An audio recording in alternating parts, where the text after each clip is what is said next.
இப்போ கிராமர் ஃபேமிலியோட கதையை தான் நம்ம பார்க்க போறோம். ஒரு ஊர்ல கிராமர்னு ஒரு ஃபேமிலி இருந்துச்சு. அந்த ஃபேமிலியோட தலைவரோட பேரு மிஸ்டர் நவுன், தலைவியோட பேரு மிஸ்ஸஸ் வெர்ப். இவங்களுக்கு 3 குழந்தைங்க இருந்தாங்க. பையனோட பேரு ப்ரனவுன். ப்ரனவுன் என்ன பண்ணுவாங்கன்னு பாத்தீங்கன்னா, நவுன் இல்லாத இடத்துல இருந்து அந்த நவுன் செய்யக்கூடிய எல்லா வேலைகளையுமே ப்ரனவுன் கவனிச்சுக்கும்.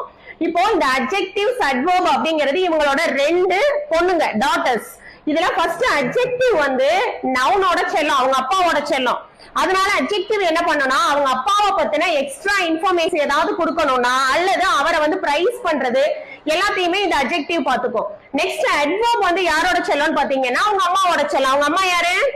மிஸ்ஸஸ் வெர்ப். அவங்க அம்மாவோட செல்லம். அதனால அவங்க அம்மாவை பத்தின எக்ஸ்ட்ரா இன்ஃபர்மேஷன் ஏதாவது தெரிஞ்சுக்கணும்னா நம்ம அட்வர்ப்ட கேட்டு தெரிஞ்சுக்கலாம். சரியா? இப்போ இந்த ஃபேமிலிக்கு 2 சர்வன்ட்ஸ் இருக்காங்க.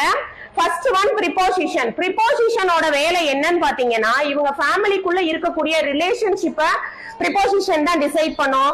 பிளஸ் எந்த இடத்துல இருக்கணும், என்ன செய்யணும் அப்படிங்கிற எல்லாத்தையுமே ப்ரிபோசிஷன் தான் டிசைட் பண்ணும். இதுதான் சீஃப் சர்வன்ட்.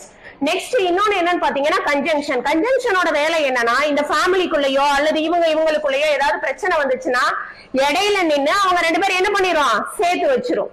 சரியா? நெக்ஸ்ட் இந்த இன்டர்ஜெக்ஷன் அப்படிங்கிறது இந்த ஃபேமிலியோட வெல்விஷர்னு வச்சுக்கோங்களேன். எந்த ஒரு துக்கமா இருந்தாலும் சரி,